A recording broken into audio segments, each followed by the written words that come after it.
We'll introduce each other. So I'm Adrian from awaken.world, and I'm super excited to be here with you, Alan, and your new book and everything that you're working on. Right. My new book. Yeah. And I'm hoping today that we talk a lot about ETs. I would like to share my experience with ETs. Maybe we can channel some ETs, and you can ask them questions to your heart's content. I always like talking to ETs any chance I get. So, yeah, I've been on a search for these other realities, these other levels of consciousness, and it's been like a 30 or 40-year search, and then I meet you, and it's like overnight, you just pop into that space, and it's great, it's beautiful, and you're like a sign of the new time, the next level of awakening. So you came from a very business background, like you've told me, and then something happened. Yeah, right? something major and dramatic that seems, I would say, out of this world. Yeah. One thing that I was told is that the awakening is happening very quick now. So there's people that are sort of primed for this, let's say.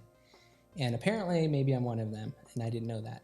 Well, so now you know it. Now I sort of realize this. I thought it was normal. And then, but essentially, I come from a very business background, business world, made a bunch of different companies and ran them. That was my entire career, my adult life. But let me ask you, what happened to you, this kind of dramatic sort of overnight awakening? Is it possible that could happen to everyone? And just imagine a world where that did happen to everyone. I think that's what's going to happen to everyone in a sense. It might not be the same way that happened to me, but I think we're going through a collective awakening, and that's where the world's sort of at right now. Can people handle it? I mean, you're an intelligent person, but what was so dramatic to you, visions and, teleportation almost, and beings appearing to you, can people handle that? I mean, what was your secret for handling it, maybe? Well, I'll tell you that I handled it at different stages, right? So I can tell the sort of story of how it happened. Yeah, please tell the story. And because then if I remember, I'll try to remember how I handled it. Yeah, I think I am handling it. No, because that's really key, because those other realities have been around us. They're all around us. They always will. But there's something happening where, boom, you pop open and they flood in. So yeah, for me, it was a process of accepting that this was really happening. I had to just at one point be like, okay, this is real. Like, I don't care what anyone tells me. This is happening. Someone would have told you, you're crazy. Plenty of people did. And they did. They said you're hallucinating. Yeah. This is, and there's a certain amount of fear because of the companies I built, and my, I'm not famous, but I am in a lot of publications all the time and things like this. And you don't want to be running a valuable company, a valuable asset, and the CEO has gone crazy. That's right. That's just not good for your valuation, right? I know. So how did you know you weren't crazy is the key to what I'm trying to get. Well, I think at some point you trust yourself. I think that's something that I was really good at, because I had built, interesting companies and concepts that have never existed before. So you built it on your own instinct and intuition, and that guided you in a right direction through the business world. Essentially, to build larger companies that millions of people use your products, you have to believe in yourself. You just don't really wake up and be like, oh, I'm going to do this thing, and then it happens. It's not really like that. It's a slog. It's hard. You're an internal belief machine. You convince investors, employees, yourself that this thing's going to work, and it's going to take 5 years. And so every day you wake up and you make everyone believe. Right? Wow. So you had this incredible. So I have that structure in me. But that's no. So you had this thing, and you said, well, why would I doubt myself now? In a way, right? And it also happened to other people around me. It wasn't just me. But not everyone has that solid investment in their self that may be awakening. And what do you tell those people? Well, I think we're all way more than we think we are, first off. Like, if I say this to friends, like if people knew who they were and what they were, I mean, this world would be totally different. It wouldn't even look like this planet. Wow. I mean, because it's so dramatic. And so we're in this limited experience, and there's a reason for it. There's a reason why we're on Earth. What is that reason? And the way that I understand it is that this is a limited experience. We're essentially sparks of God. We are God. This whole thing is just creation is God experiencing itself, or all that is, give it any name that you want. And we are that, but we come into this limited experience to be like God, to create, to see our creations, to experience them without the knowledge of who we are, because then it's like we see it for the first time, we experience it for the first time. Right. We have these emotions because it feels so real, because we are in this limited experience where we're born and we die and we age and everything happens to us.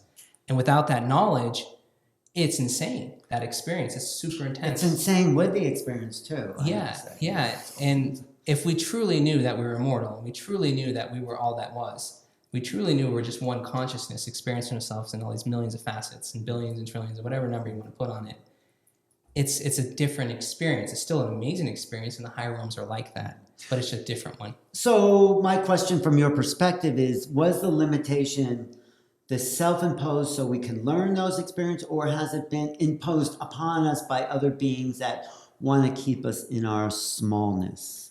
No, we created this. So I would say it like this, from my perspective.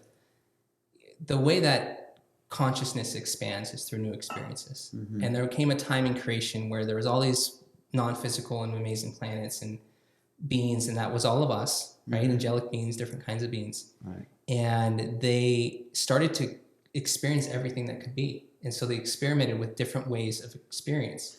And limitation. And so limitation was one of those ways. So they made these physical planets that were very temporary, short experiences. But they came built in with sort of a trick where you were unaware of everything. And because of that, when you incarnate into it, doesn't matter if you were a master or, your last life you were a donkey. Right. Doesn't matter. You'd come into that experience and you wouldn't know. You'd forget. You would forget. And that's the veil of separation. Mm-hmm. So we wanted to have these incredible experiences and jump, we're painting a painting and then we're jumping in the painting and we forgot that we're the painter. And that's because this would allow God or the creator to have experiences it never had before. Right. Because it has always been an awareness of itself. So this was a very special type of thing, and these lower dimensions were created that way. But what Bashar says, who Bashar says? Mm-hmm. He says, this is our last chance for density. Okay, we're about to go to the next level. So get into the density as much as you can because it is evolving out. Do you agree with that? From what I've seen on Earth, that the Earth will ascend to a less dense planet very soon. It's in the process of doing that. Mm-hmm. Our experience will be one where we have more awareness. So what we're talking about will be more normal. It's normal for us. Normal for us, but for on a collective, on a whole planetary level. Right.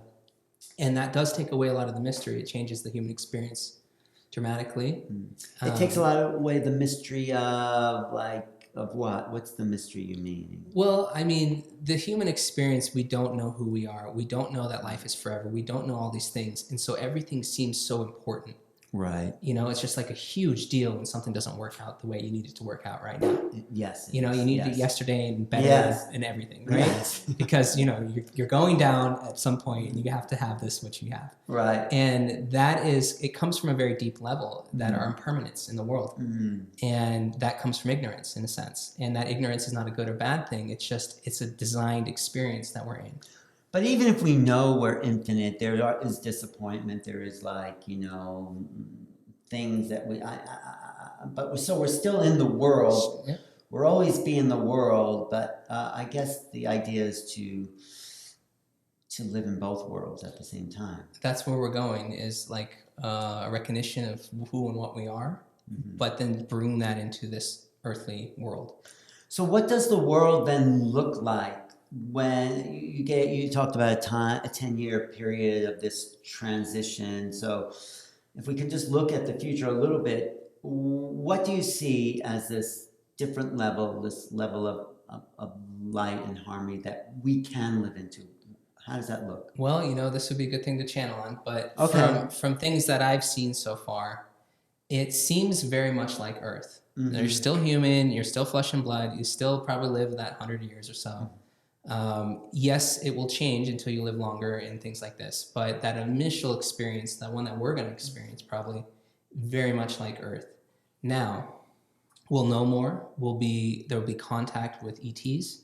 It won't be like ETs are landing in everybody's yard and everyone's like best friend now is an alien. But there will be a subset of humanity that is very much in contact with them. Humanity will understand that they're real by that point, and that will set off like almost another renaissance. Right? It will be a renaissance of consciousness. That is what I say in this book. It's all about this new awakening of possibility for make us more human. Yeah. And so I totally agree. It is a renaissance of consciousness that we're moving into. Exactly. And that will last for thousands of years. And that's where you have spaceships and all these things. But the world needs to get to a certain level where it's ready for that. And we're sort of like in that moment where it's now or goodbye. We're coming down the birth canal, basically, and we're being birthed into this. We are, and it's not always comfortable birth. Right. I mean, it's traumatic, but it's like, wow, we're coming into a new world.